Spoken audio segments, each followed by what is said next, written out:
Todo mundo conseguindo ver? Sim. Sim. Então, tá, joia. A gente vai falar hoje sobre os diferentes tipos de parto.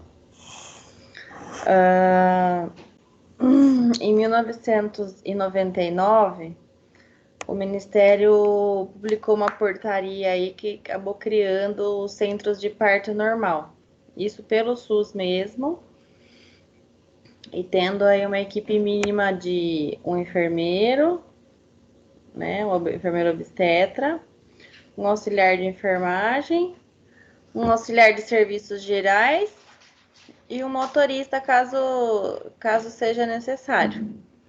Né? Esses centros de parto normal são exclusivamente de atuação do enfermeiro e para exclusivamente partos que não tenham distócia, né? Que é o que o Corém respalda a gente a realizar, partos sem distócia, né? Ou seja, sem nenhum tipo de alteração aí da normalidade. Esses ambientes acabam recriando aí um ambiente semelhante ao ambiente da casa, da pessoa, né? Um ambiente mais com menos cara de hospital possível, um banheiro, com banheira e tudo aquilo que a gente idealiza, né? Que a gente tem para a pessoa ter o mais possível de tranquilidade possível, não ficasse o ambiente hospitalar não acabar interferindo no trabalho de parto, né? A ansiedade, o medo, tudo mais.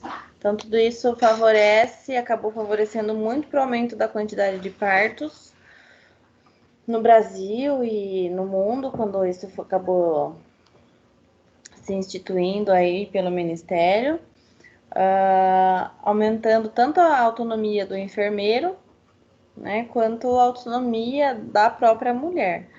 Então, se é o que ela deseja, né? Isso é respeitado. Algumas boas atitudes, né, que os profissionais devem ter para que respeitar esse momento, para que esse momento seja o mais tranquilo possível. Então, monitorar aí o bem-estar físico e emocional da paciente durante todo o trabalho de parto e puerpério, né? Dar o apoio para a paciente que seja necessário, identificar quais são as particularidades dessa paciente, respeitando aí a vontade e a escolha do acompanhante, e muitas vezes também as pacientes não querem nenhum acompanhante, e não são poucas as vezes, né, que elas pedem isso. Espera aí, que tem alguém tentando entrar de novo.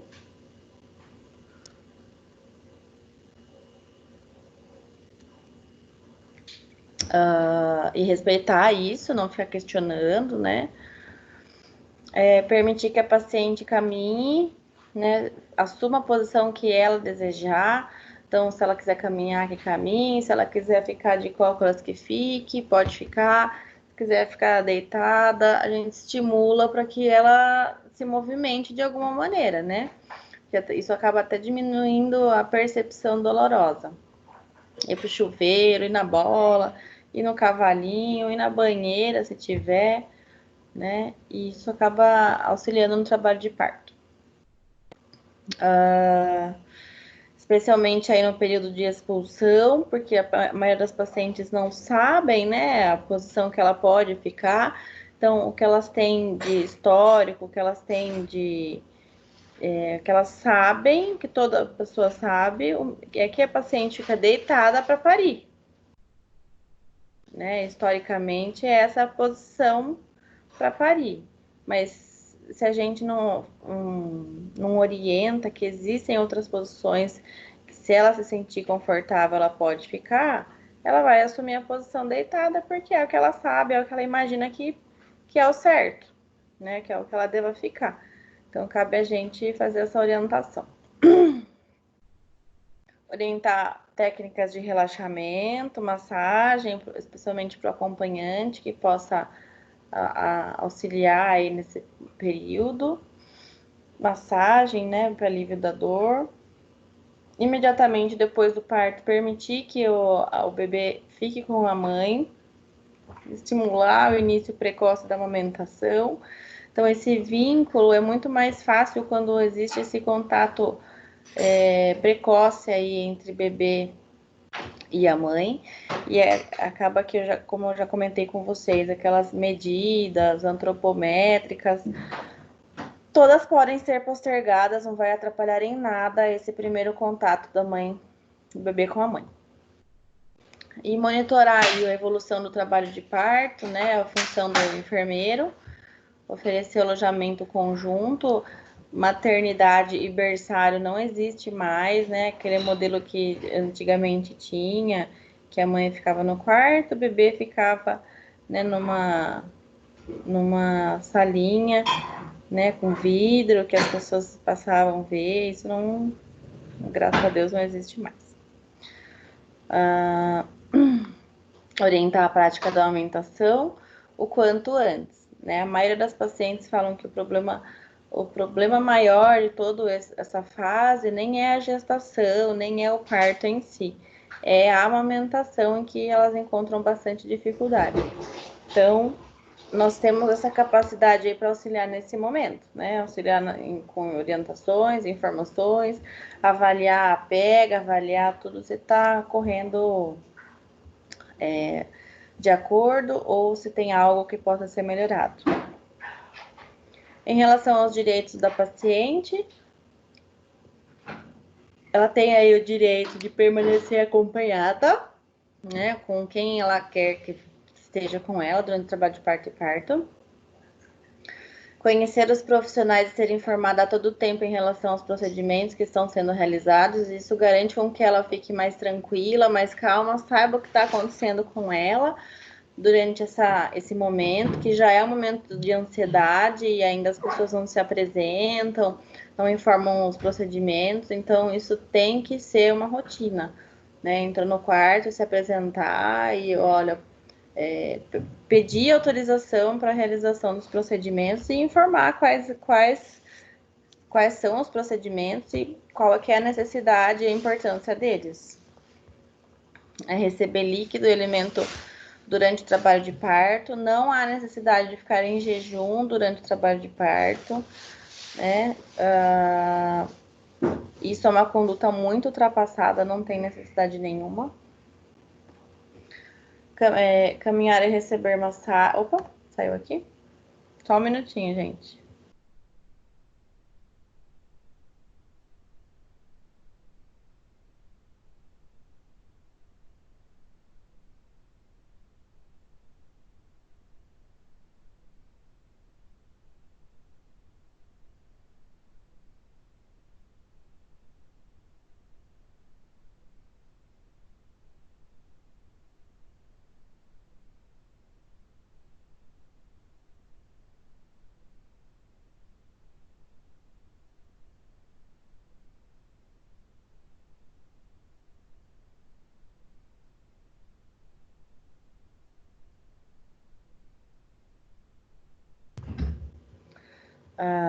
Caminhar, receber massagem, ser chamada pelo nome, não é mãezinha, não é nada, não é fulana do leito total, né? É pelo nome. Então, tomar banho morno, isso já falei, receber o recém-nascido imediatamente depois do parto. Bom, o parto forceps, né, que muitas pessoas têm medo e acham que foi proibido. Ele, na verdade, não foi proibido. Ele é muito restrito o seu uso, né? Ele é um instrumento que vai segurar a cabeça do bebê e vai puxar, extrair a cabeça do bebê. Ele é utilizado há mais de 400 anos. Então, houve uma grande modificação aí depois, como eu já comentei com vocês, né? O porquê da sua introdução aí. O parto antes era tido como um evento social, né? E acabou sendo introduzido como um evento médico institucionalizado por conta de aprendizado mesmo, porque os médicos não tinham esse domínio desse procedimento. A partir daí, né, foi isso. Depois disso, né, introduziu-se o forceps e há 100 anos o parto cesárea. Então, depois que foi institucionalizado o parto, né, o Deli, que foi quem criou, né, o forceps, e criou aí essa avaliação que a gente faz também da descida da apresentação, advogou aí, ele determinou que todos os partos deveriam ser feitos com o forceps. Então, ele criou esse conceito de forceps de alívio. Então, todos os partos deveriam ser feitos com ele. E aí, posteriormente, a partir desse momento, o forceps foi mais utilizado do que a cesárea, né? Até 1950, a cesárea tinha uma baixa incidência aí de 5% e o forceps de 15%, né? E posteriormente, inverteu esse número, né? A cesárea cresceu e o forceps diminuiu. Então, 10 anos depois, quando o feto ganhou condição de paciente, com risco de ser lesado no canal vaginal por um parto de fórceps, a cesárea passou a ser valorizada e foi onde ela aumentou seus números aí. Então, a diferença aí entre... não são todos os partos fórceps em que é utilizado anestesia peridural ou RAC, né? A diferença da RAC e da peridural é somente a localização, somente a diferença de profundidade, né, da anestesia. A peridural, a paciente tem sensibilidade, mas não tem sensibilidade dolorosa, né?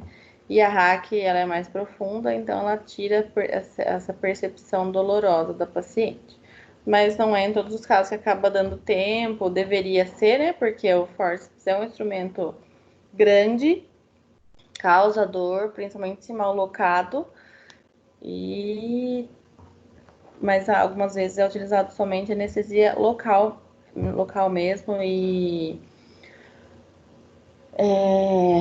de nervo pudendo. Então esse é o forceps, tá?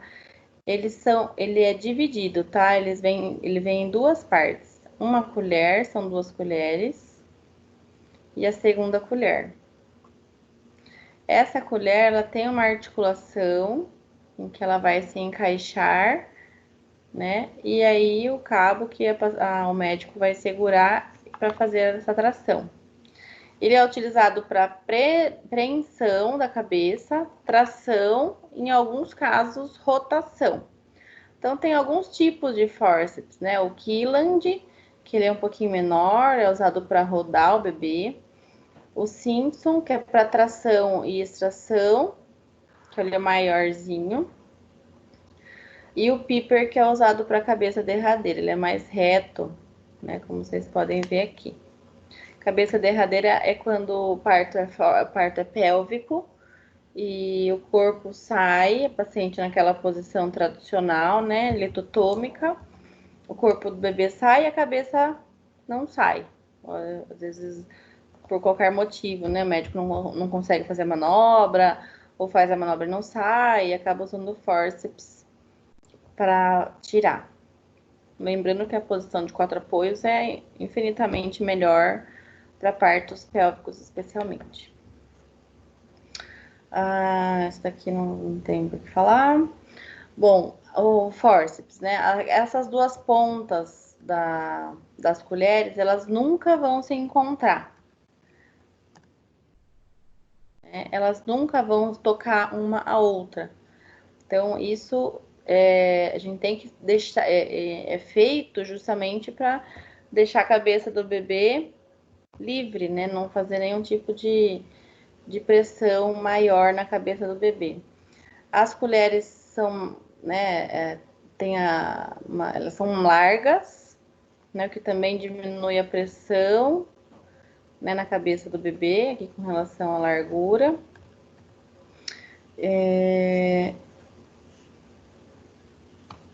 O que mais?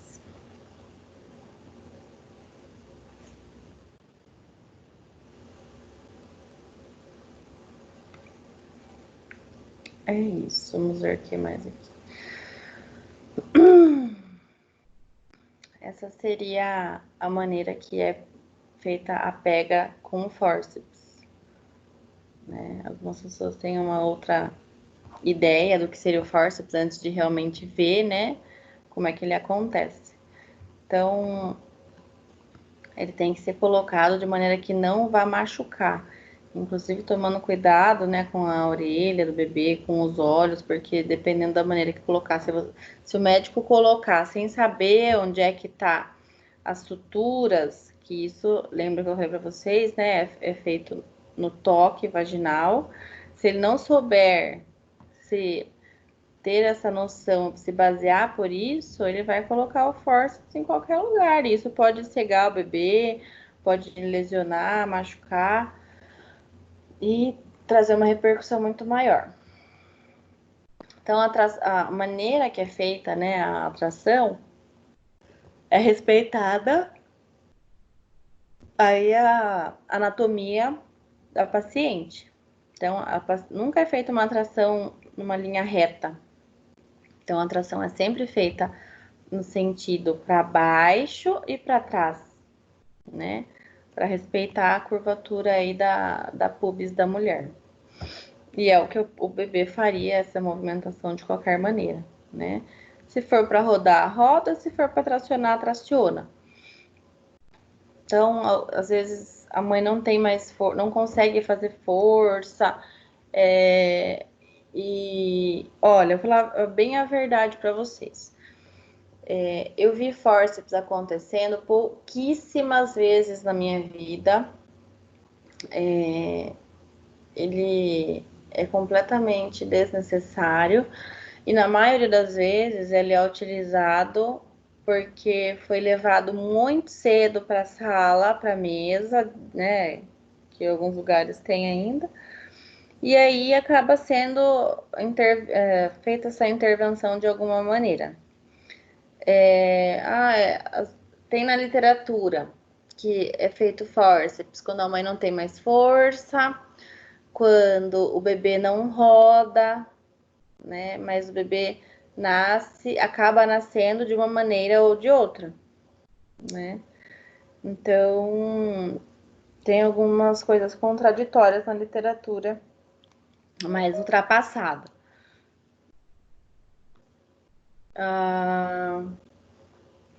Alguns critérios aí para ele ser colocado.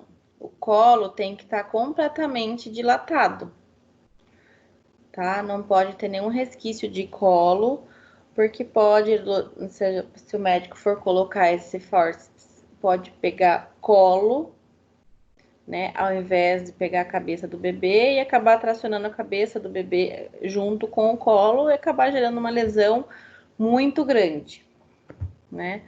Não pode ter desproporção cefalopélvica, ou seja, a cabeça não pode ser maior do que a pelve, né? Não pode ter essa situação, porque não vai acabar saindo do mesmo jeito, né? Só vai machucar. Então, a bolsa tem que estar rota, tem que estar rompida, tem que ser preferencialmente, né, na literatura, com analgesia, tá? E com episiotomia, acho que foi até a Michelle que comentou, né, sobre a epísio, que uma paciente não queria epísio, o médico acabou fazendo o fórceps sem episiotomia. O que a gente aprende, o que tem na literatura, é que o fórceps deve ser colocado com uma epísio, porque ele é grande. Então, muitas vezes a lesão que pode acontecer é de terceiro, quarto grau, né, a laceração por conta do fórceps. Então, já se faz a epísio para tentar aliviar essa pressão no períneo. Mas, né, segundo o relato dela, a paciente fez e não lembro se foi pouca laceração ou se foi períneo íntegro, mas isso é muito difícil. Eu nunca vi um fórceps acontecendo sem epísio. E, né, com relação ao feto, a cabeça tem que estar insinuada e tem que saber a variedade de posição do bebê. Não tem como não saber colocar de qualquer maneira, né? Complicações aí para a mãe, rotura uterina, lesão de bexiga, de reto, laceração profunda de canal de colo, né, canal vaginal, e prolapso uterino, que pode acabar trazendo o colo e o útero também, se a pega for errada. Fetal aí, complicações, hematoma né, na cabeça, fratura de crânio, paralisia facial, né, se for pego algum nervo, e hemorragia intracraniana. Então, por conta das repercussões, por conta das complicações, né, o que vale mais a pena? Então, as complicações são grandes, né? Se a gente for avaliar aqui. Conduta de enfermagem aí no pré-operatório. Como enfermeiro, acompanhar o trabalho de parto, né? Realizar essa avaliação da evolução do trabalho de parto e vitalidade fetal. Então, a gente acompanha a dinâmica uterina, o BCF, líquido amniótico, toque vaginal quando necessário e cardiotoco quando necessário.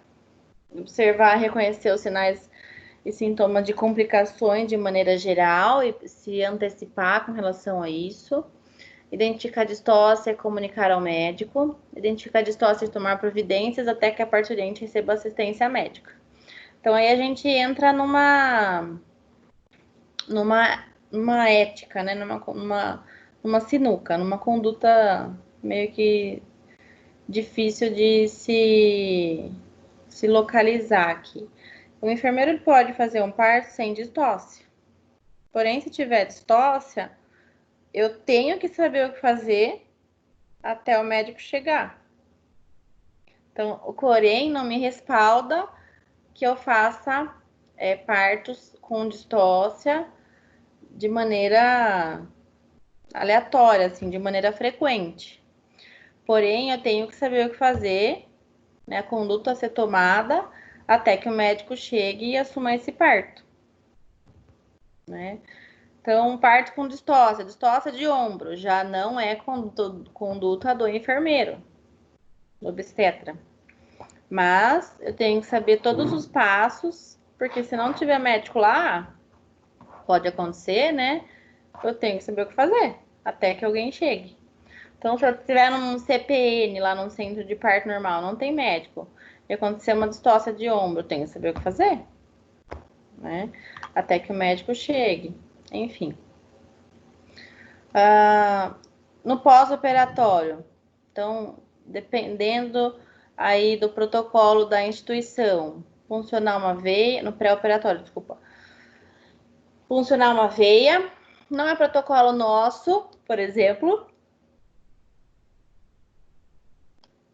deixar a veia puncionada da paciente no pré-parto, a não ser que seja uma paciente que vá para cesárea.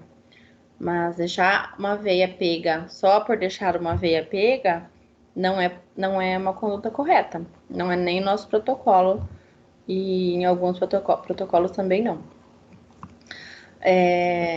Dependendo, né, a não ser que a paciente tenha um antibiótico para ser administrado, enfim, vai da necessidade, mas não só por ter a veia puncionada.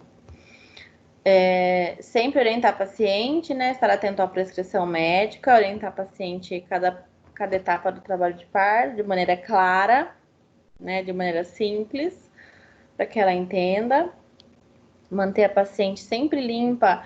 Eu acho que isso é uma conduta que a gente tem que prestar atenção, porque apesar de ser um momento em que acaba sujando mesmo, no caso da bolsa rota, acaba perdendo líquido, a gente tem que estar atento na paciente para que ela não fique desconfortável, que é muito chato e muito ruim a gente se sentir suja, molhada, parece que a paciente está largada, e não é essa conduta que a gente quer, né? Circular instrumentar se necessário. Nós, como enfermeiros, não podemos auxiliar, por exemplo, numa cesárea, né? Mas eu posso instrumentar, se eu souber, se eu puder, se eu quiser, né? Mas auxiliar o médico numa cesárea, eu não posso. tá? Nós, como enfermeiros, não podemos, tá bom? Conduta no pós-operatório, né? Sempre avaliar sinais e sintomas, avaliar sinais vitais, hemorragia, avaliar o recém-nascido, assistir o recém-nascido, né? Recepcionar ele, orientar a paciente sobre tudo que esteja acontecendo, e aí vamos de acordo com as situações, né? Com relação à cesárea, um ato cirúrgico, né? Que o médico faz, 2 médicos, né? Fazem, mais o anestesista, mais o circulante de sala, na parede do abdômen, no útero, para retirar por via alta, né? Retirar o recém-nascido, dá para ver bem nessa imagem aqui. Eu acho que tem um vídeo para vocês. E tem algumas lendas com relação ao surgimento do parto cesárea. Então, as 3 lendas que estão, inclusive, no site aí da FEBRASGO, da Federação Brasileira de Ginecologia e Obstetrícia. A primeira lenda é que um general romano, o Júlio César, nasceu de parto cesárea. Então, isso foi 100 anos antes de Cristo, e por conta do nome dele, né, César, deu-se esse nome aí de cesárea. A segunda lenda foi que uma lei romana aí no século 8 a.C. Foi realizada a cesárea, o procedimento numa mulher moribunda, com a tentativa, com o objetivo aí de salvar a criança. E acabou dando certo, e acabou se fazendo mais, né? Foi se estudando mais sobre isso. E a terceira lenda aí foi que surgiu na Idade Média e que veio do latim esse nome, né? Que acabou, não sei como que se pronuncia isso, mas que tem a tradução aí como cortar, né? Virou a cesárea. Essas são as 3 lendas com relação ao surgimento, que não se sabe exatamente como é que e quando e onde que surgiu a cesárea. Então, essa é uma pintura aí que exemplifica bem, né, antigamente, como é que poderia ter uma das lendas aí ter surgido isso. A mulher, ao meu ver, pelo menos, tá quase desfalecida aqui, se não tá morta, né, e foi retirada uma criança, quase que criança mesmo, né, nem parece um recém-nascido. Para a cesárea acontecer, existem algumas indicações, né? A gente divide em indicações absolutas e indicações relativas. Então, indicação absoluta tem que ser cesárea, não tem jeito, não tem outra opção. E são elas, né? Placenta prévia, total, se oclui totalmente o colo do útero ou parcialmente, não tem como você parto normal. Placenta acreta, né? Aí tem alguma situação. Se a paciente não sabe que tem acretismo placentário. Acretismo placentário é quando a placenta ela se adere além do útero. Então, quando ela está inserida, inserida não seria a palavra, quando ela se infiltra além da parte mais superficial ali do endométrio, a gente fala que é placenta acreta. Acreta, increta e percreta. Então, a creta, ela tá aderida de forma mais superficial, mas tá mais aderida ao útero. Increta na musculatura uterina. E percreta, ela vai além, né? Ela pode, inclusive, alcançar a bexiga, alça intestinal. Então, uma cirurgia que tem que ser feita com um cirurgião, além do obstetra, né? Um cirurgião, dependendo da onde é que ela está inserida. E tem situações em que a paciente não sabe que tem placenta creta, né? E vai descobrir isso na gestação, na hora do parto.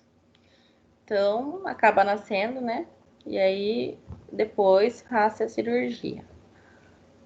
Malformações genitais importantes que não vão possibilitar um parto normal, assim como tumoração prévia e desproporção cefalopélvica.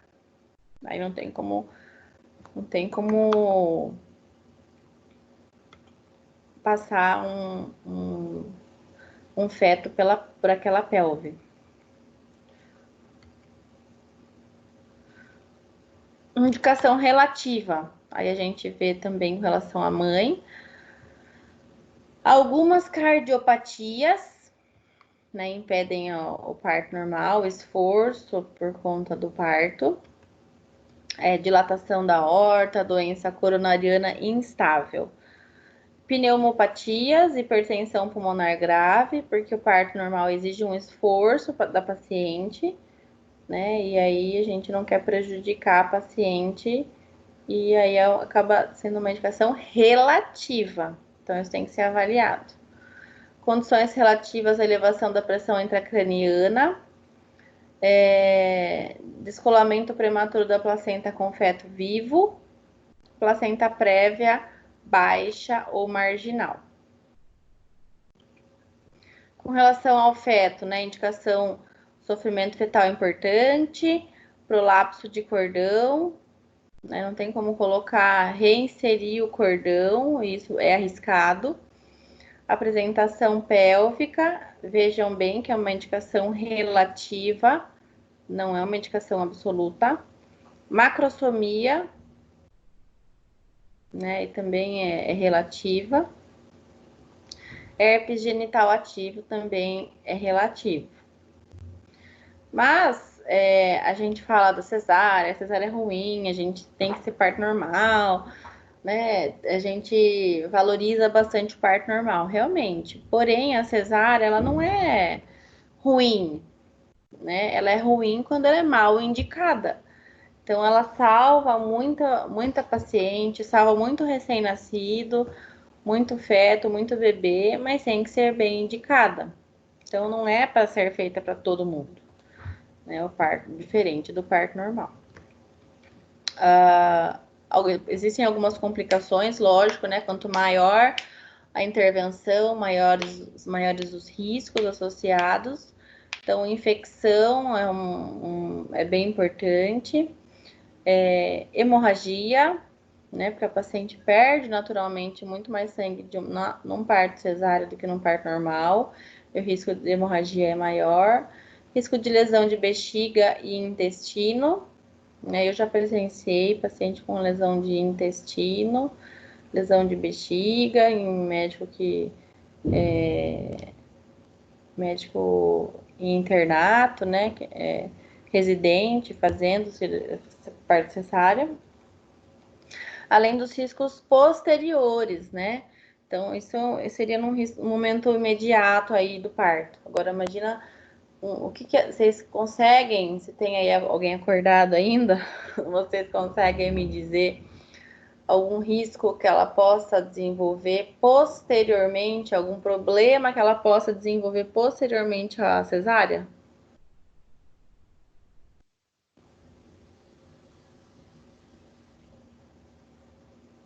Ô, Bianca, pode ter problema na cicatrização também, né?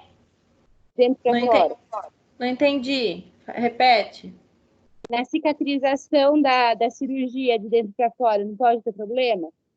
Pode também, com relação à cicatrização. Isso seria mais relacionado à infecção. Mas pode sim. Eu falei infecção. Então, depois, num outro parto, depois de algum tempo, tem algum risco?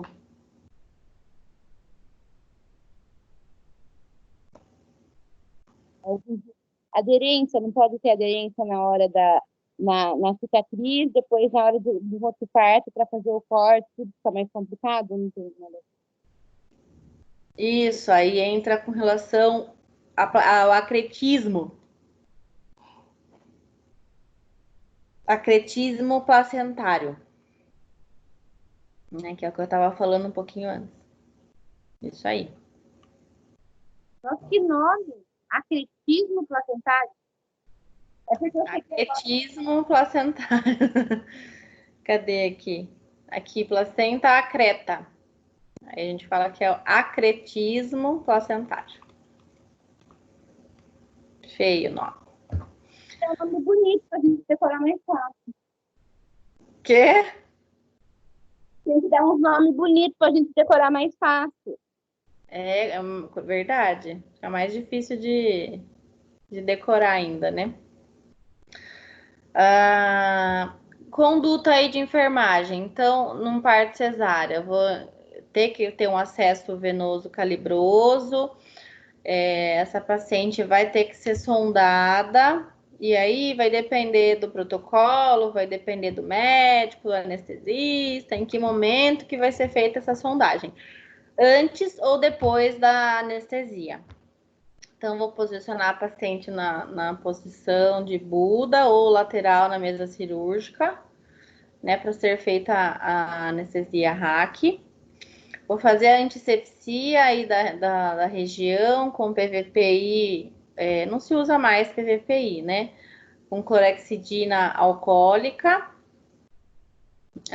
tanto na região que o médico que faz, né? O anestesista que faz essa antisepsia para fazer a RAC e o médico que faz a antisepsia na região do abdômen para fazer a incisão. A mulher também pode ter problema da RAC, né? Depois. Não alergia, não é isso. Por exemplo, como é uma anestesia que dá na coluna, não pode ficar com dor na coluna, com dor na cabeça, porque eu não sei se existe ainda, mas antigamente, depois que a mulher tomava RAC, não podia levantar a cabeça, tinha um monte de paranauê. Sim, ela pode desenvolver uma cefaleia pós-RAC, né? E quando isso acontece, pode ser por algum esforço, sim, mas de repente, como é feito uma abertura aí quase que próximo à medula, isso acaba exteriorizando aí, facilitando a esterilização do líquor, né? Se essa paciente faz alguma movimentação brusca, faz esforços aí para se levantar a cabeça, enfim, isso pode facilitar ainda mais, né, a perda desse líquor. Então, perdendo mais esse líquor vai facilitar uma cefaleia pós-RAC, né? E aí, não sei se vocês já ouviram falar, é feito um procedimento que chama blood patch. Eu tive cefaleia pós-RAC e eu não desejo pra ninguém. Eu tive que voltar pro hospital porque eu não aguentava, pensei que eu ia ficar louca. É bem isso, as pacientes parece que estão ficando loucas mesmo. De muita, Mas, também. Bianca, não tem é uma muita hack dor. que eles falam a hack nova, que não tem mais isso? Oi? Não tem esse negócio que eles falam que é a hack nova, que não tem mais isso, de não levantar a cabeça, de ter que ficar não sei quanto tempo deitada. Olha, eu desconheço. Sabe por quê, Bianca? Quando eu tomei RAC, eu tomei porque eu tive que operar meus dois pés, né? Menina do céu! A minha cabeça parecia que queria sair do corpo. E tremor, muito tremor, tremor, tremor, tremor eu tinha. Depois que passou o efeito da anestesia, eu não tinha dor onde tinha sido feita a cirurgia. Eu tinha dor nas costas.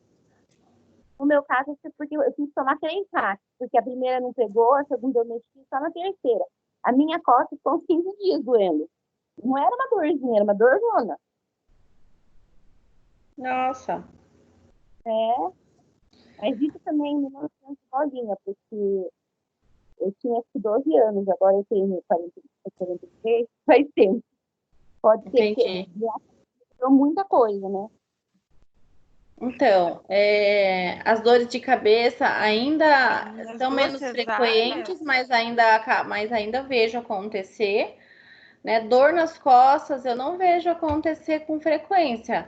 O que eu vejo mais, a frequência maior talvez seja da cefaleia pós-RAC do que pelo menos elas não se queixam. Não vejo queixar dessa dor lombar aí. Cris, ia falar alguma coisa?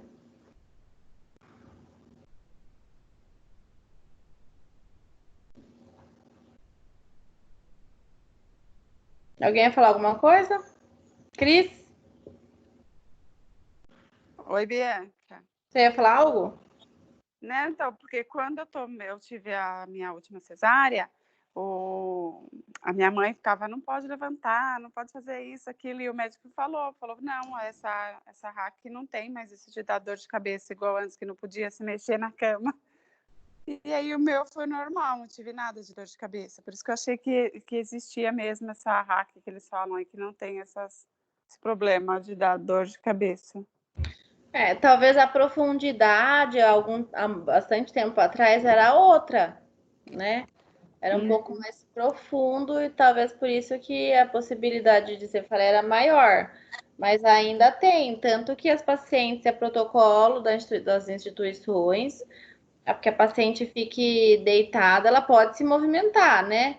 Mas pelo menos aí 6 horas, 8 horas.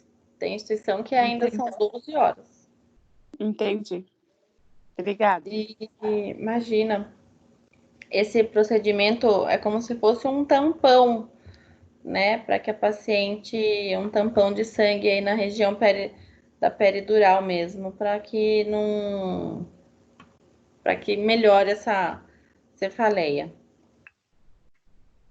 O que mais aqui? Monitorização da paciente, né? No pré ali operatório, na sala cirúrgica. E circular a sala mesmo. No pós-operatório, tá atento principalmente para contração uterina, né, para coloração da diurese no coletor, sinais vitais, alguma reação à anestesia. Tem paciente que tem muito tremor, tem muito frio, né, tem uma reação alérgica, e aí eu tenho que estar atento para avisar o anestesista e ele prescrever a medicação, alguma medicação.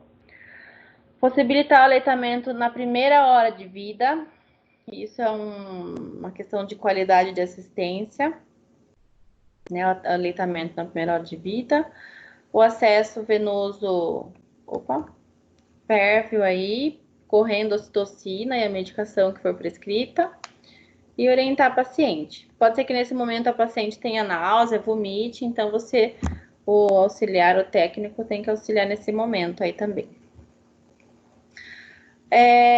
Distócias, né? Algumas distócias. Acabam envolvendo aí tanto o trajeto, né, de parte mole ou de parte óssea, né, trajeto de parte dura. Então a gente fala aí, por exemplo, distócia de trajeto está relacionado ao canal vaginal mais dificilmente, mas mais facilmente aos estreitos, né, as medidas aí da pelve.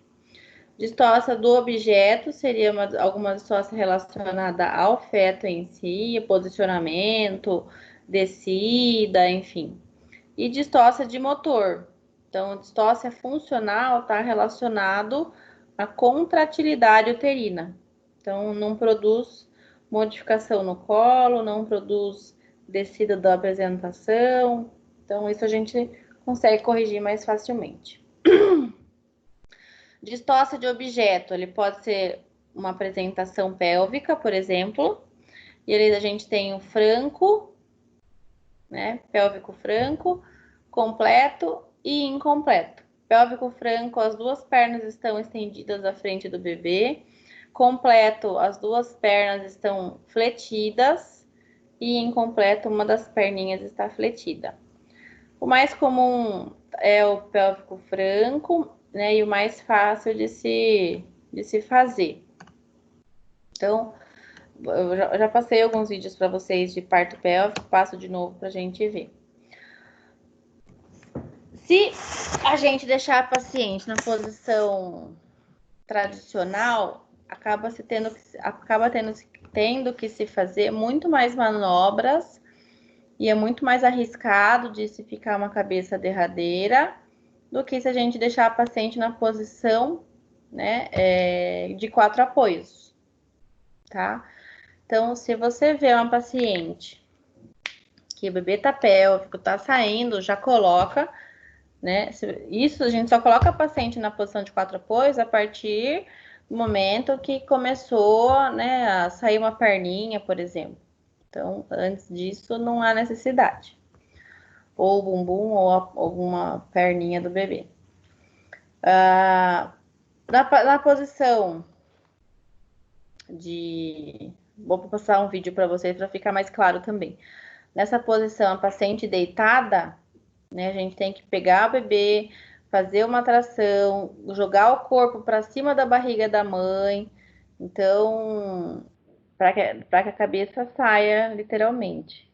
Né? E na outra posição não tem que fazer nada. Ele sai, a própria força da gravidade ajuda a sair sozinho, né?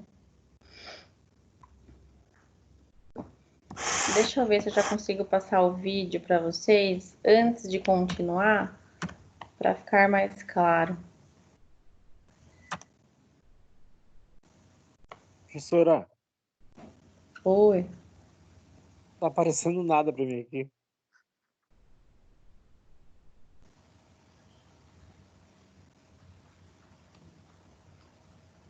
Tá no celular?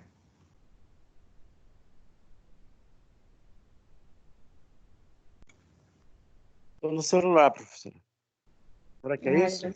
Deve ser isso, então. Você baixou o tudo bem. aplicativo? Não, eu tô no celular. Não, mas você baixou o aplicativo no Não, celular? eu tô direto no, sei lá, só que não tá eu não tô no aplicativo. Ah, então é isso. Mas tudo bem, tudo bem. Não, Tem que só baixar de para ouvir ficar já mais... tá ótimo. Entendi. Tem que baixar para ficar mais fácil. Eu Tá legal. baixei o Deixa eu entrar depois. Depois, no intervalo, eu vou ver se eu entro. Estão vendo minha Vai tela? aparecer. Agora tá aparecendo, professora. Obrigado. Mas eu vou precisar voltar na outra tela, o Samuel, depois. Pode mudar, professora. Fique em paz, tranquilo. Tá, Depois tá do bom. intervalo eu entro no AVA. Tá. Outra coisa que eu ia falar para vocês antes de achar aqui o vídeo é que agora a nossa aula vai. Como a nossa aula na teoria era até 10 horas, nossa aula vai até 10 horas, tá? Porque depois que acabar tudo isso, a gente vai precisar repor essa aula prática que a gente não teve, né? Verdade. Então, por conta disso, a gente vai ter até as 10 horas, para depois a gente poder ter essas outras aulas práticas. Professora, depois, quando eu reiniciar a aula, pode ser direto na aula prática, né? Em vez de ser na teoria, já vai. Isso, daí vamos direto. Já vai direto. Em Anguera não falou nada para a senhora se acha que vai voltar, se não vai. Porque eu tô achando que esse semestre não volta. Então, a previsão é maio agora, né? Mas eu não sei. Até dia 10 de maio, quarentena ainda. Eles sempre aumentam. Ah, mas não tem Porque problema, não só essas aulas tem. práticas no próximo semestre. Em algum momento a gente vai ter, porque não tem como não ter Porque essa. é essencial pra gente, né? Sim. Nem que vocês. Não sei, gente. Não sei nem quais são as possibilidades, mas a gente vai ter que ter. Deixa eu só ligar o carregador aqui que tá acabando a minha bateria.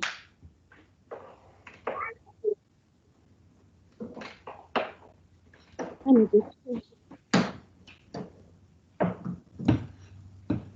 Minha filha. Vou rodar o vídeo aqui. Me falem se vocês estão ouvindo o som. In this video, we're demonstrating the vaginal breech delivery with the mother on her back Tá em and inglês. the legs up in lithotomy position. Ouvindo não tô entendendo não. And await events. Now, sometimes you don't require any other intervention at all, and the baby will deliver on its own. But for the purposes of this video, we're going to demonstrate some of the maneuvers, should you need it. So So the first thing we're demonstrating here is to rotate the back to the anterior. Only hold on to the bony pelvis. This is to avoid bruising in the baby. So we're turning the baby so that the back is facing upwards. There we go. Should the back face downwards, then it won't be possible to deliver the baby, so this is an important step.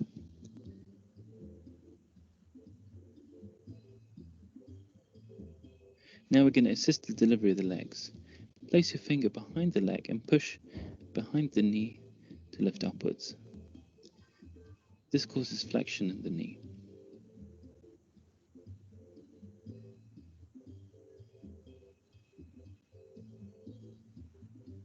Now one leg's delivered, we'll show the other side. Again, we put one finger behind the knee, holding the femur so it splints the leg so the leg doesn't break, and pushing upwards there, so that delivers the other leg. Now we've already rotated the baby into the side position to allow the release of the right arm.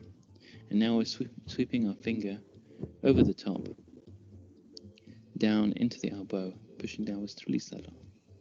Then we lift up 30 degrees, rotate all the way around so that the other arm, shoulder is facing upwards, and then pull down again, and then use your other finger to release the other arm, pushing downwards against the humerus. Now once we're in this position, we can do this maneuver to deliver the head. We deliver the head by flexion. So we put the middle finger on the back of the head, and the middle finger and index finger at the cheekbones, not in the mouth, as was previously taught. And we push down and pull with those fingers. So rest the baby on your right arm, and put the position, the fingers as we'd shown, and really flex the head for delivery.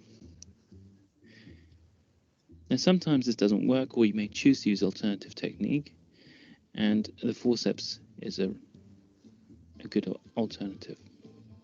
So you ask your assistant to hold the legs, and so the baby's in upwards position. You apply the forceps as you would in a normal delivery by using light finger touch and inserting it with the thumb, putting the left forceps first. We of course check if the forceps are matching pair and that they lock. Then using the right forcep, again putting gentle pressure with the thumb, inserting the forcep blade around the baby's head.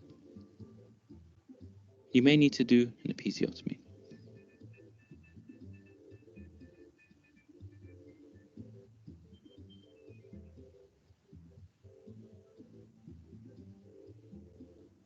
Then using the right hand, pulling horizontally and using the left push downwards,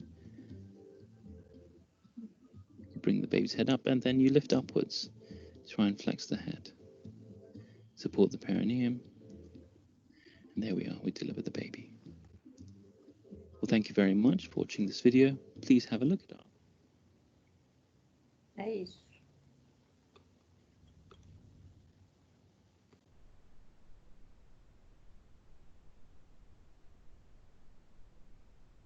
Depois, quando a gente... Bianca, mas nasce desse jeito? Oh, Sério? Com as duas perninhas assim, desse jeito? Dobrado? nasce? Deixa eu ver um vídeo aqui, peraí. Jesus do céu.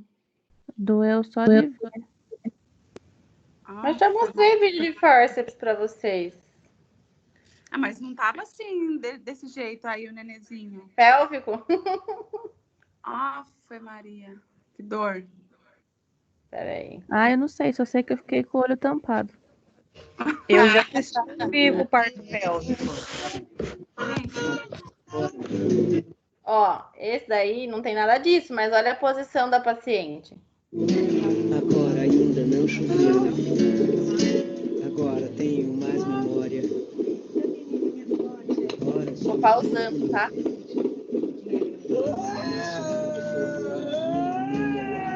eu vivo na barriga. Agora eu vivo pra voltar. Ó. Estão vendo? Sim. Saiu. Saiu as duas pernas, né? E ela tá só dando um apoio ali. Depois ela faz uma manobra mais poderia ser desnecessária, inclusive, mas olha a diferença de quantidade de manobras de uma posição para outra. Certo. Tá segurando até agora. Agora você só.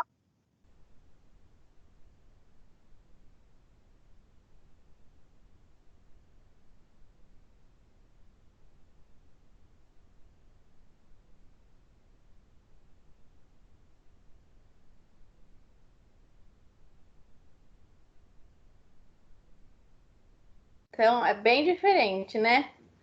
Uma coisa que a gente sabe que dá para diminuir a quantidade de procedimentos, a quantidade de manobras, da outra, né? Completamente diferente.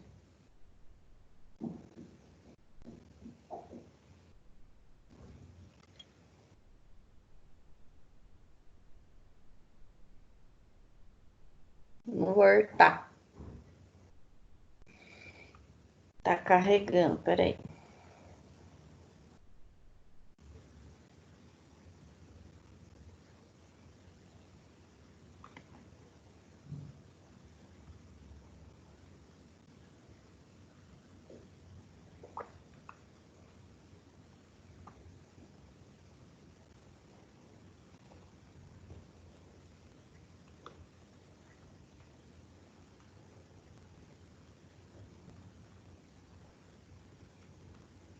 Vamos, filho.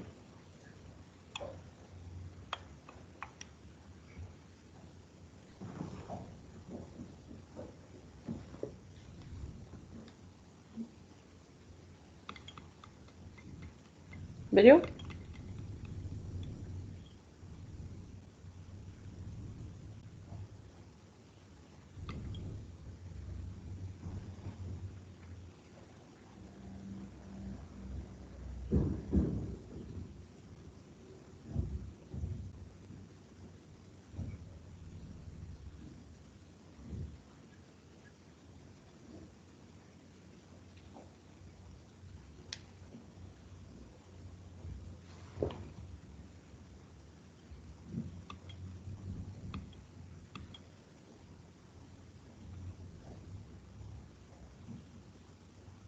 Gente, deu ruim aqui, peraí.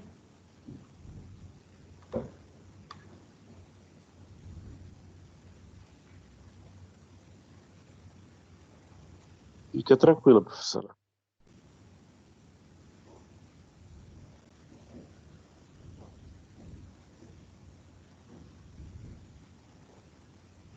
Acho que agora foi.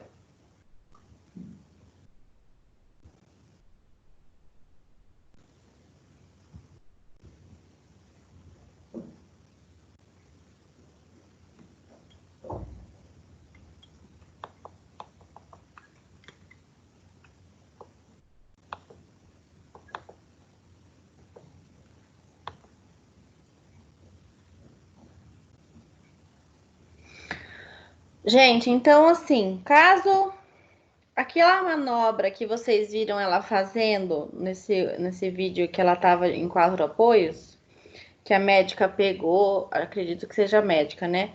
Pegou o ombrinho do bebê e empurrou um pouquinho para trás.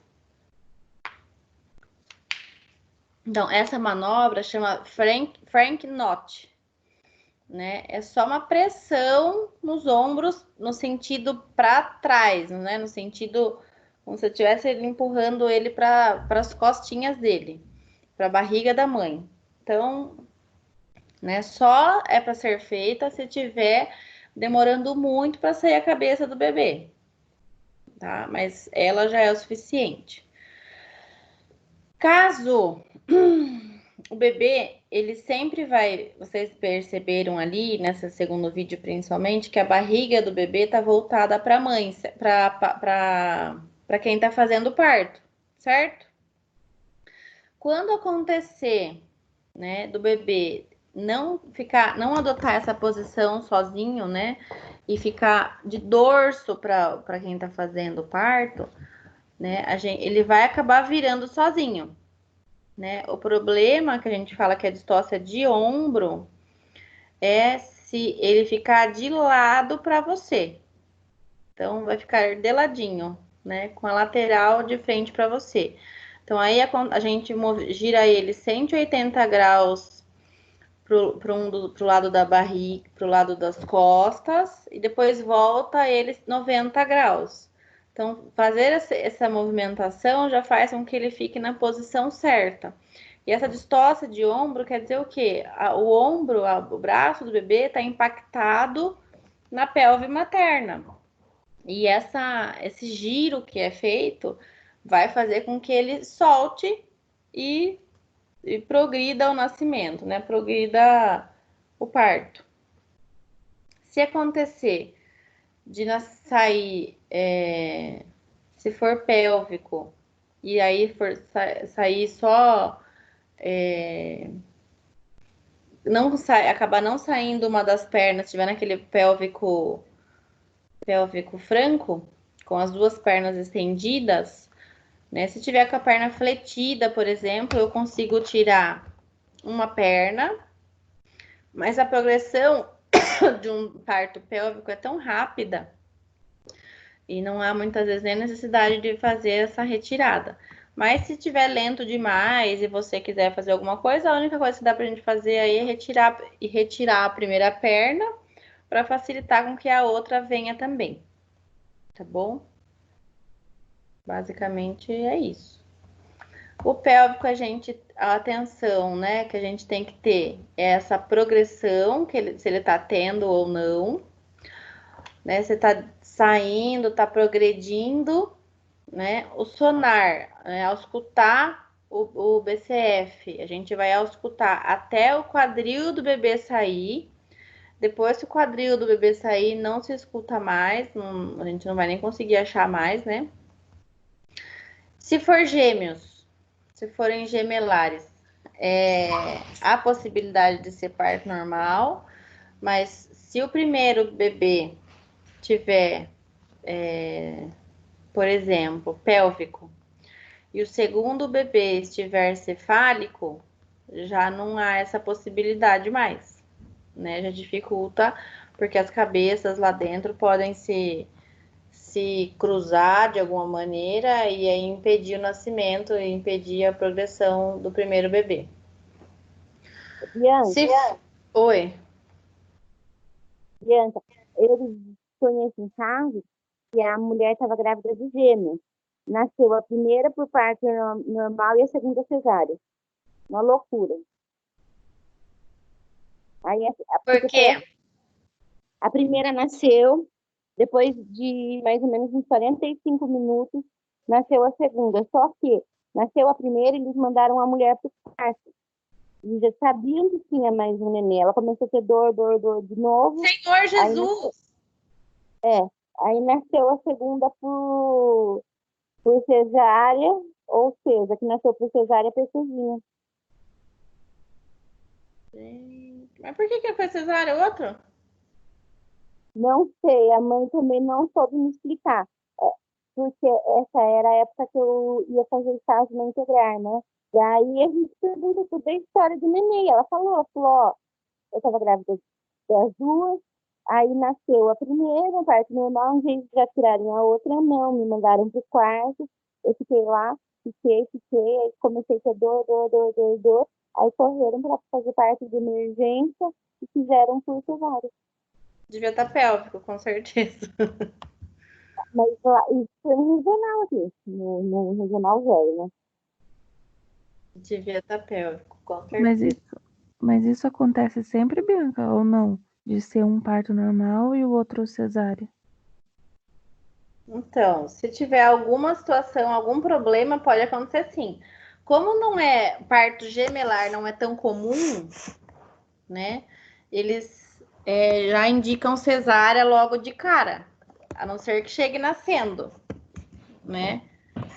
E para evitar qualquer problema, sei lá, por preguiça, talvez, por não saber o que fazer, por não ter que acontecer isso, nascer um normal e o outro vira cesárea. Então eles já fazem, acabam fazendo todos os gemelares, acabam virando cesárea. Isso na prática, na minha prática lá em hospital público, né? Hospital privado, se for, né, um médico mais humanizado, dependendo da situação, se for possível, tenta normal. Se for convênio, acredito que também já vire tudo cesárea. Porque convênio particular, o médico geralmente já insiste, né? Já dá uma pressionada na mãe para virar cesárea.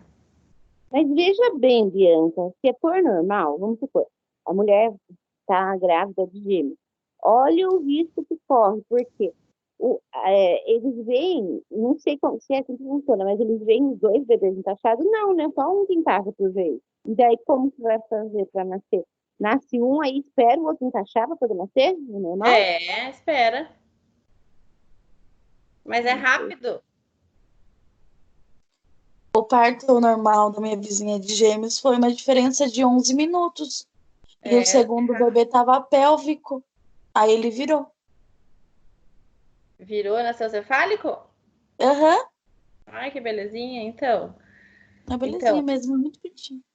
É super rápido, assim, não é super rápido, mas pelo menos uns 10 minutos aí para nascer o segundo, né?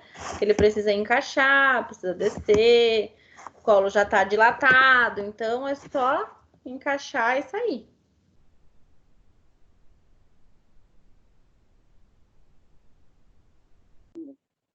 Bom, com relação ao parto pélvico aí de indicação de parto cesárea. Um bebê extremos de peso, né? Um bebê muito grande, um bebê muito pequeno, também são indicações, acabam virando indicações de cesárea, né? O bebê muito pequeno pode ter a cabeça muito grande comparado ao corpo. Isso pode ser um fator prejudicial na hora de desprender a cabeça. Restrição de crescimento, né? Não pode ser cesárea, não pode ser normal, porque ele não está completamente. Existe uma restrição com relação ao crescimento, não está completamente formado. Então, esse processo de parto pode ser perigoso, né? Pode ser arriscado para o recém-nascido.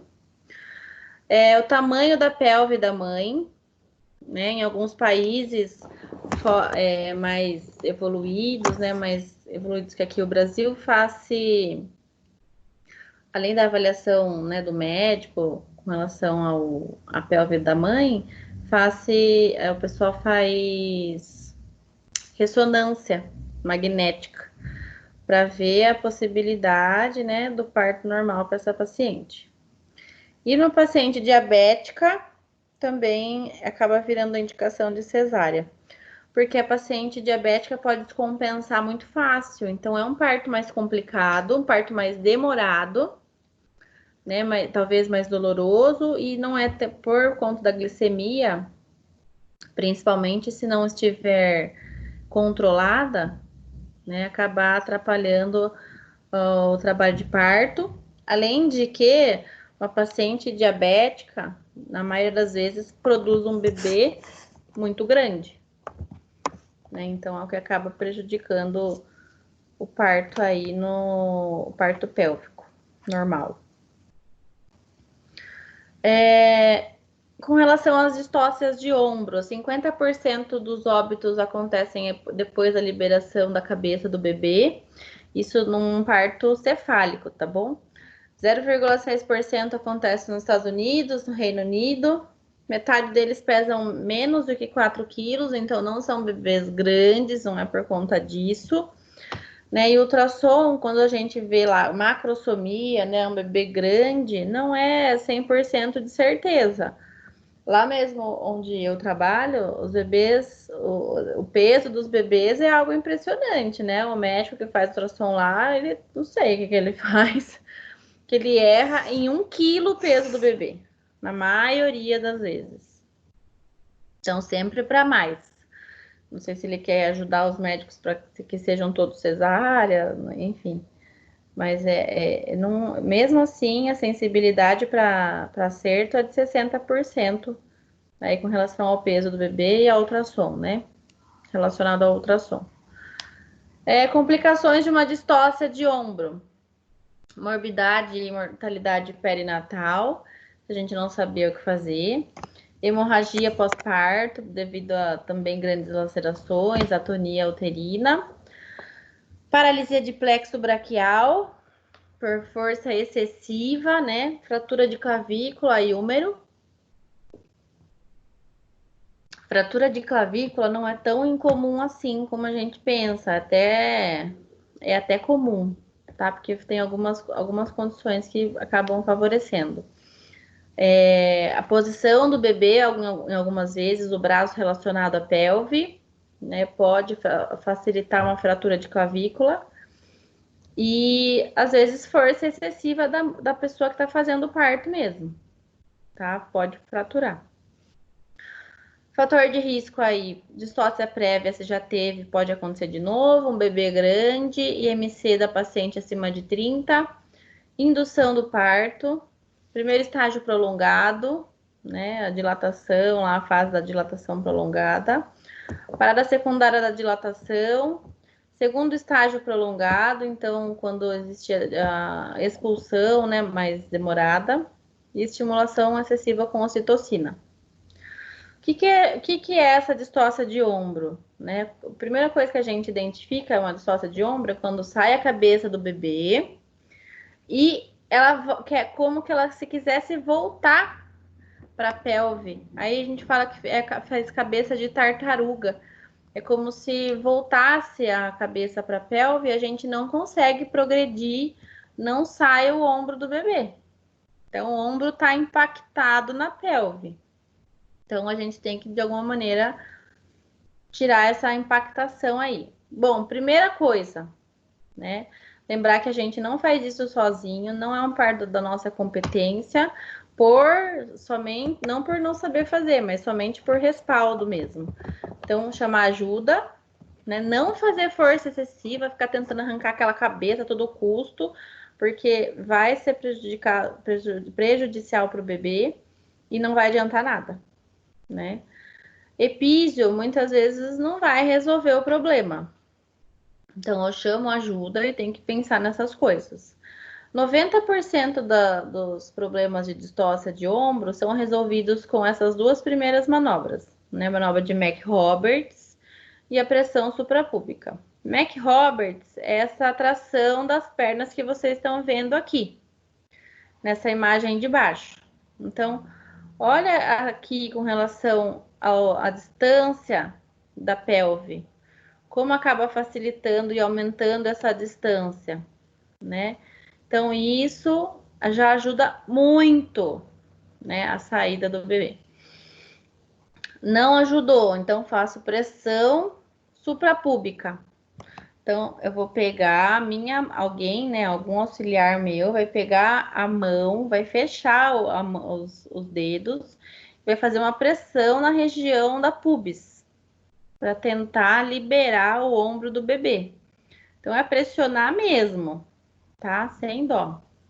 Não sai. Então, 90% dos casos resolve com essas duas manobras só, tá? Não saiu, sei lá, aconteceu alguma coisa. E não tá resolvendo. Eu vou fazer essa manobra que chama Robin 2 e Woods. Então, eu vou fazer vou pegar, saber onde é que tá o ombro do bebê, o ombro de cima, o ombro de baixo. Eu vou girar esse ombro do bebê para trás. Então, eu vou tentar desprender, deslocar esse ombro da pelve.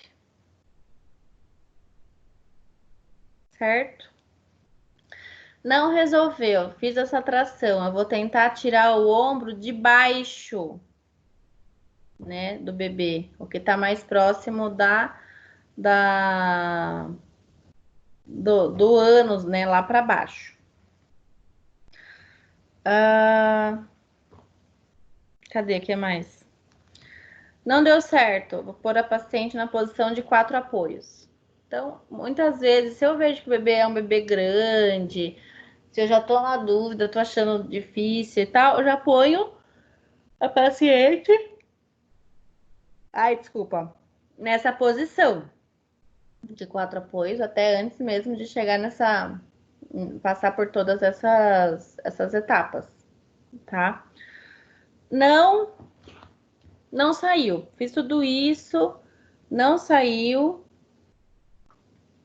e não resolveu o problema. A próxima etapa é fazer uma fratura proposital da clavícula do bebê. Tá? Gente, a partir da posição de 4 apoios, particularmente eu nunca vi, tá? Mas pode acontecer. Se não deu certo, essas duas últimas manobras são manobras assim de última tentativa mesmo, tá?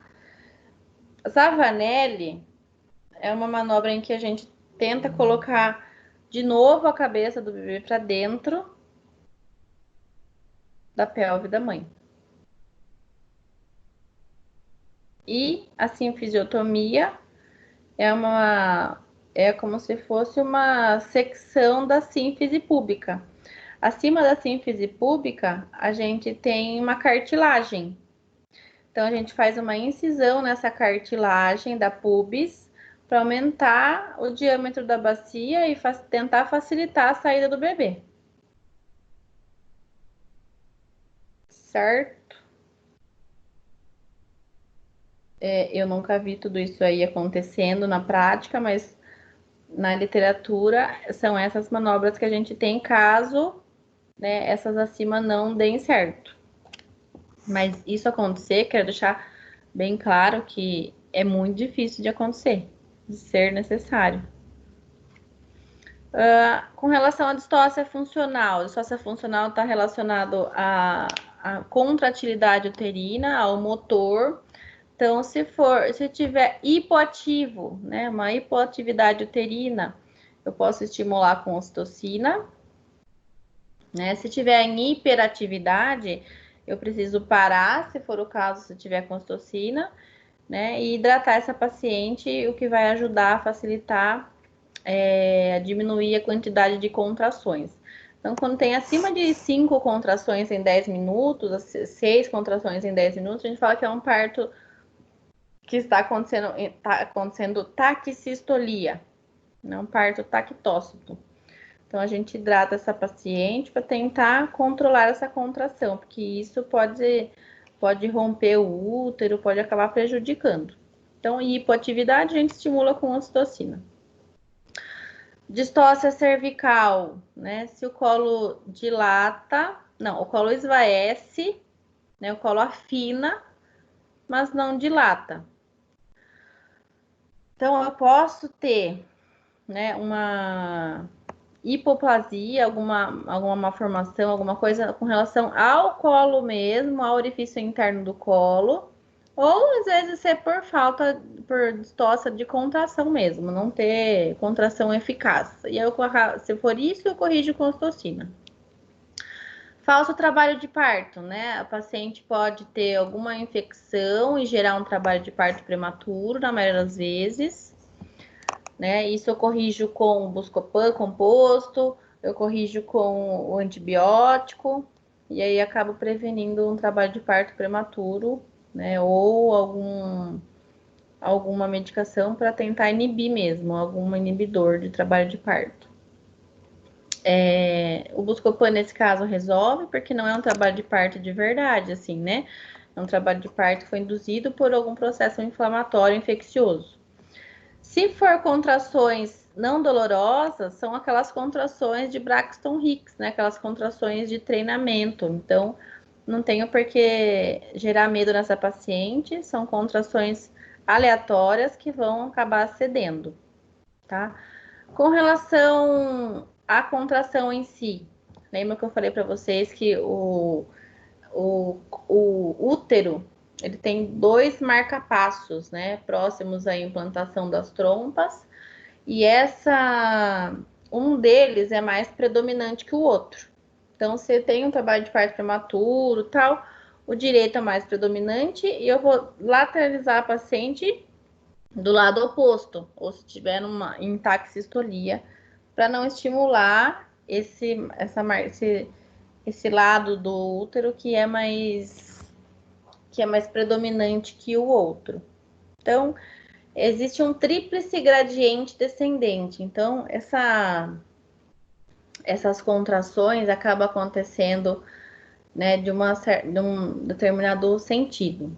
Então, durante a gravidez, acabam acontecendo contrações pequenas em algumas áreas do útero, em algumas áreas do miométrio, né? E durante o trabalho de parto, essa onda de contração, ela tem origem nesses 2 marcapassos, mais predominante no direito, né?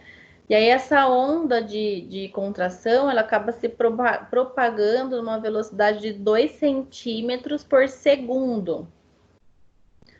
Então, em 15 segundos, essa onda já percorreu, né? Essa contração já percorreu todo o útero.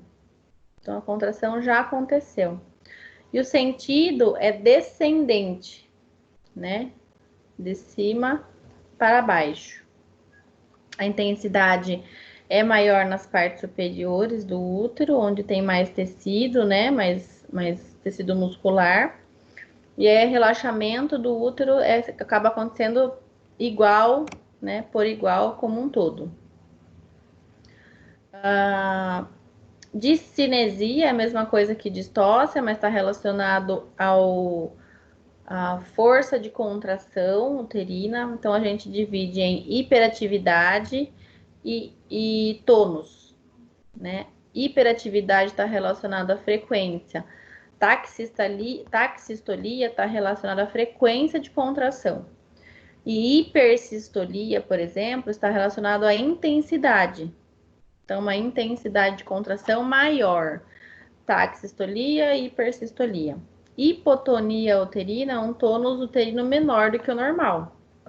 Então, ele está relacionado ao tônus mesmo. Aumento do tônus, aí como é que a gente sabe o que é tônus? Tônus, né, quando o tônus está contraído, a gente é fácil de pensar quando a gente lembra de um recém-nascido. Quando um recém-nascido nasce sem tônus nenhum, é aquele bebê que nasce largadão, né? Largado, braço largado, perna largada, pescoço largado, então não tem tônus. Um bebê que tem tônus bom é aquele bebê que nasce tudo vigoroso, contraindo braço, contraindo perna, contraindo, chorando, né? Então, isso é tônus. A mesma coisa acontece com o músculo uterino. Então, um tônus mole, amolecido, atonia, é um útero que não está contraindo. Principalmente no pós-parto, posso ter problemas, né? E um útero com tônus, um útero hipertônico, se tiver gestante, né? Posso relacionar com alguma situação? Uma hipertonia uterina? Durante a gestação?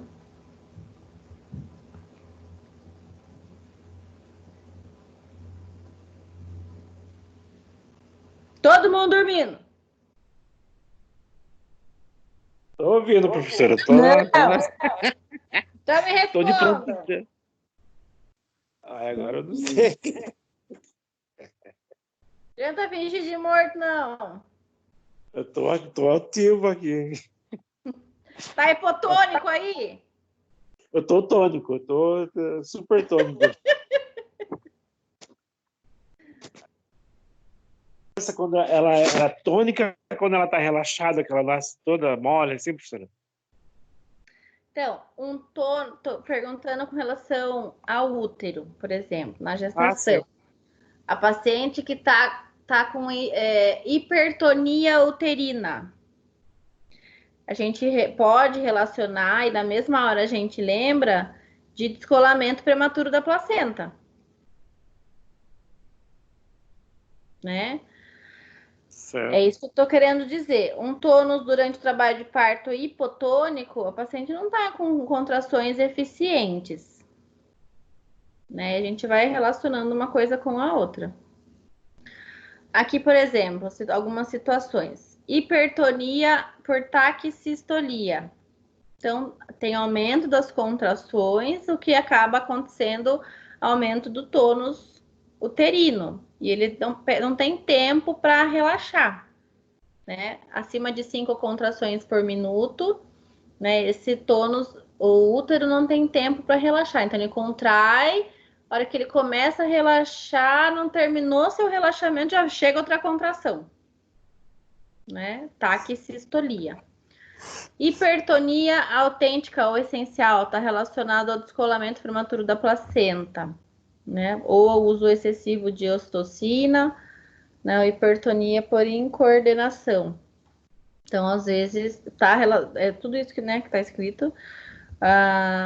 O maior medo é descolamento prematuro da placenta, aquele útero não relaxa. Então, isso pode gerar um descolamento e acabar levando a óbito fetal. Hipertonia por sobredistensão, quando o aumento do conteúdo uterino não é acompanhado de crescimento do miométrio, ocorre sobredistensão uterina com estiramento das fibras e aumento do tônus.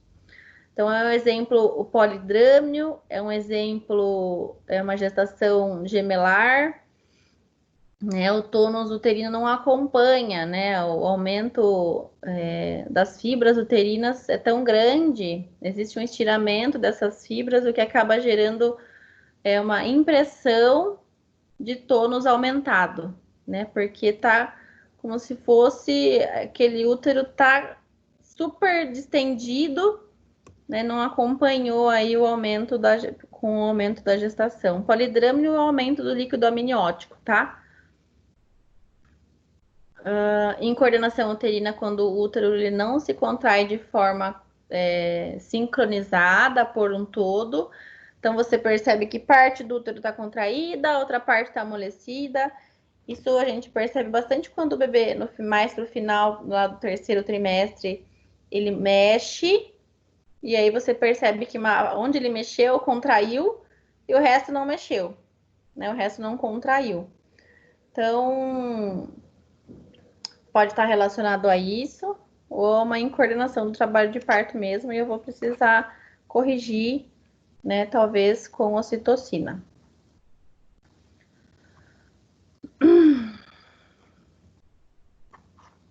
Tratamento, né? Decúbito lateral, movimentação, deambulação, ocitocina, amniotomia, né? Romper a bolsa, se for, dependendo da situação, se for o caso. Analgesia ou sedação. E é isso. Inversão uterina. Acho que vocês já ouviram falar, a gente já chegou a comentar em algum momento sobre isso. É quando, depois da saída do bebê, o fundo do útero, ele entra para dentro do corpo do útero. Então, aqui dá para ver bem, ele deveria estar aqui em cima, né? Mais para cima. E ele entra para dentro. Isso é uma depressão, isso é uma inversão uterina. Depressão do fundo do útero, né? Ou ele pode inverter, né? Inverter e ser exteriorizado, uma parte, ou inverter e ser boa parte dele exteriorizada. Então, esse útero que aconteceu uma inversão em qualquer nível, vai ter uma atonia uterina, ele não vai contrair adequadamente. Então, ele precisa ser recolocado, ser reposicionado novamente para dentro. Nessa imagem dá para ver bem, né? E aí, essa manobra que a pessoa faz, que o profissional faz, chama manobra de táxi. Então, ele reposiciona o útero lá dentro com a própria mão, né? Introduz a mão lá dentro. Posteriormente, depois ele vai precisar tirar, logicamente, essa mão e é introduzida uma sonda para tentar manter esse útero né, na posição e não everter novamente.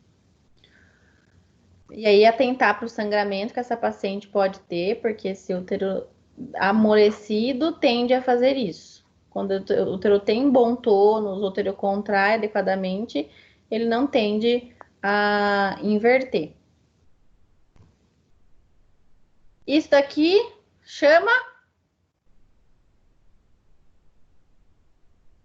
tempo Invertido, professora? Como chama essa situação aqui? Eu não estou vendo a imagem. Não dá pra... Ah, é verdade. É quando. Oi? Quê? Fala, minha filha. É aquele negócio lá mesmo. Ah, aquele negócio.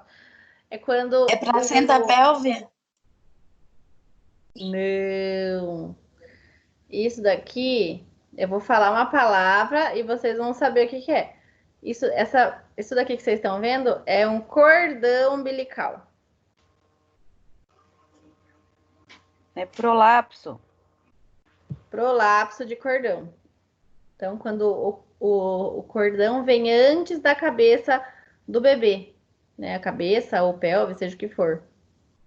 Então, nessa situação aqui, a cabeça do bebê vai acabar pressionando, né, o cordão umbilical e vai gerar uma hipóxia, uma anóxia fetal e posso gerar, inclusive, óbito fetal. Esses tempos atrás teve uma paciente que chegou assim com uma boa parte do cordão para fora da vagina e já tinha ido a óbito o bebê.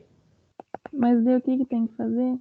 Então a gente vai pegar, se a gente presenciar essa situação, o paciente chegou assim, tem vida, a primeira coisa, eu vou colocar uma luva, né, chamar ajuda, colocar a luva e levantar a cabeça do bebê com o meu dedo no toque, para que a cabeça não pressione o colo. Não dá para tentar reposicionar esse colo, porque de qualquer maneira ele vai ser pressionado com a cabeça do bebê.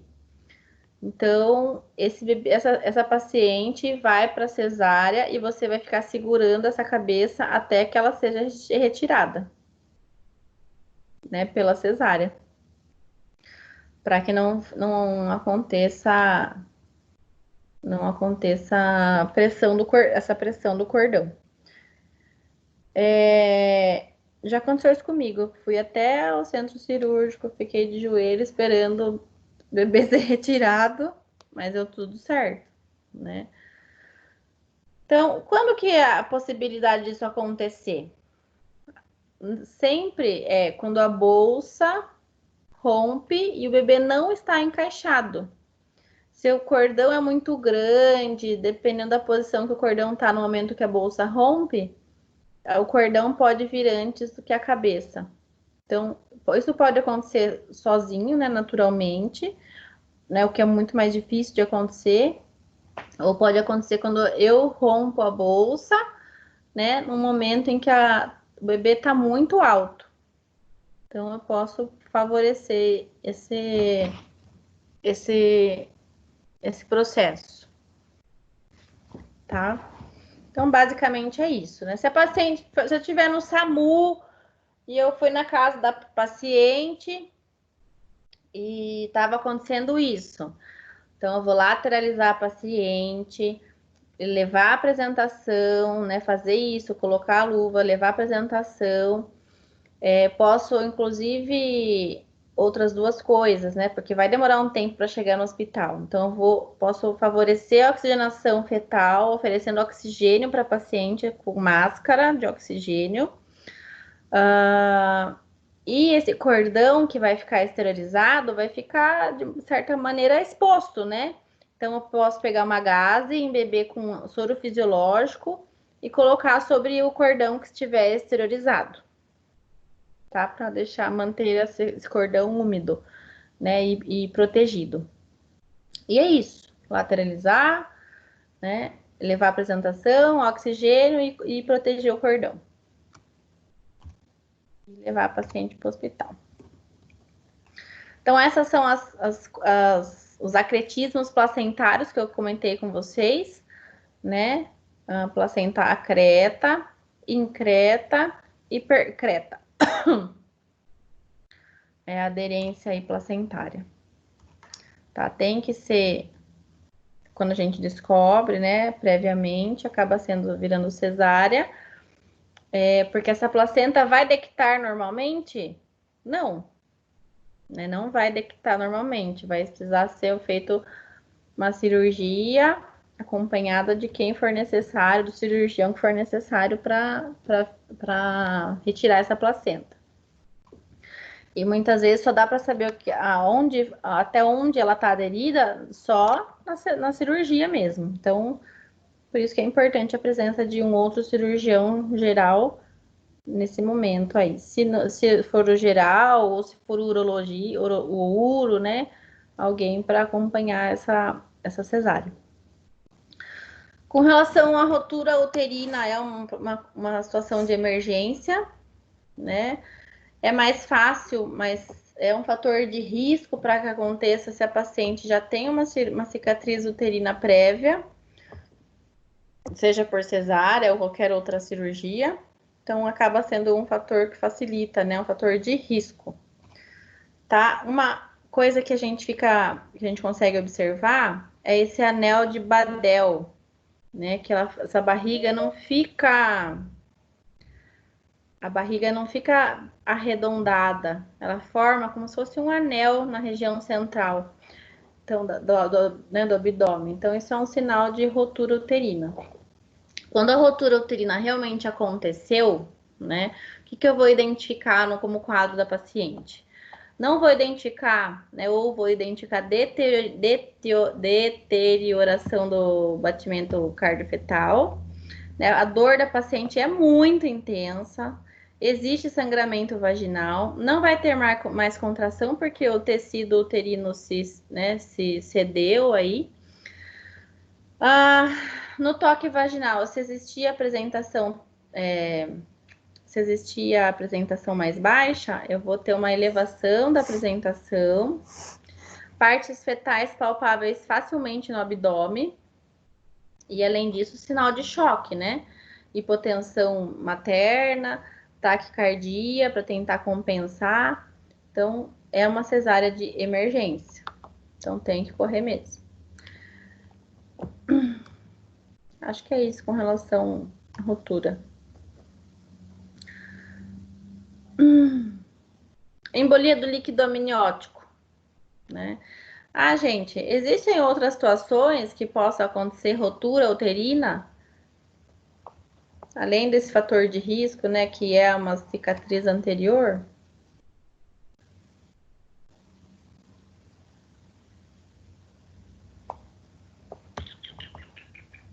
Então, vocês não falam, eu falo.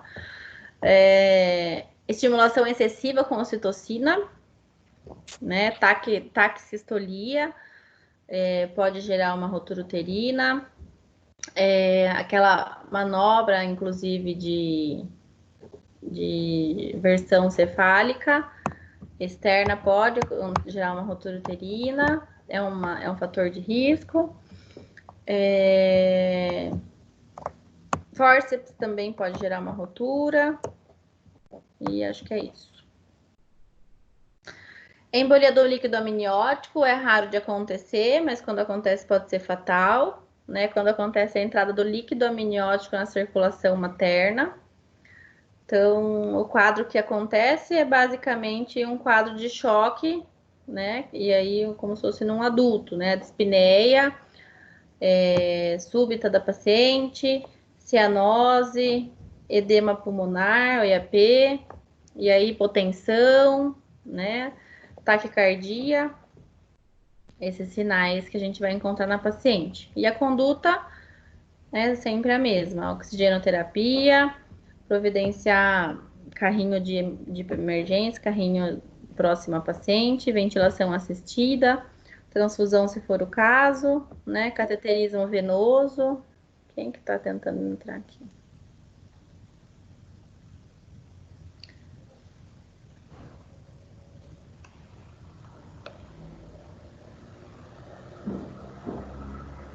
Cateterismo, né? Heparina para a gente tratar aí coagulação intravascular, se for disseminada. Se o colo estiver dilatado, né, estiver em um parto iminente, eu vou auxiliar no trabalho de parto. E aí já prestar o atendimento, já pensar numa assistência em UTI no pós-parto, né? Se não, cesárea. Dúvidas? Estudar mesmo. É bastante coisa, né? Mas se vocês tiverem dúvidas, vocês me falem. Esse quarto aqui, gente, é um sonho, né? Para quem gosta disso, quem trabalha com isso. Esse quarto é um verdadeiro sonho para as enfermeiras obstetras, para quem, né, para doula, para quem trabalha com isso. Então, é praticamente uma casa, né? Praticamente a nossa casa. Praticamente minha casa não tem banheira, né? Mas seria o sonho de consumo. Então, uma cama bem confortável, um espaço, luz entrando, um ambiente claro, uma pia, banheira maravilhosa para paciente fazer, né, tentar tratar aí, né, a dor durante o trabalho de parto, ou seu parto na banheira mesmo. Ai, acho que é isso, gente. Dúvidas, povo? Tá bem explicado. Agora é só estudar para não esquecer. É bastante nome difícil. Tem que ir anotando, né? Mas conforme a gente vai falando, como a gente falou, eu falei desde o começo com vocês, vários nomes diferentes, várias terminologias diferentes, vários já ficaram mais fixos na cabeça de vocês, né? São coisas que a gente fala mais, né? Acaba repetindo mais. Mas, qualquer dúvida, estou à disposição.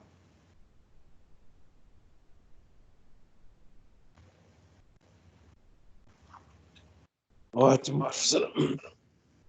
Certo, gente? Deixa eu parar a gravação só.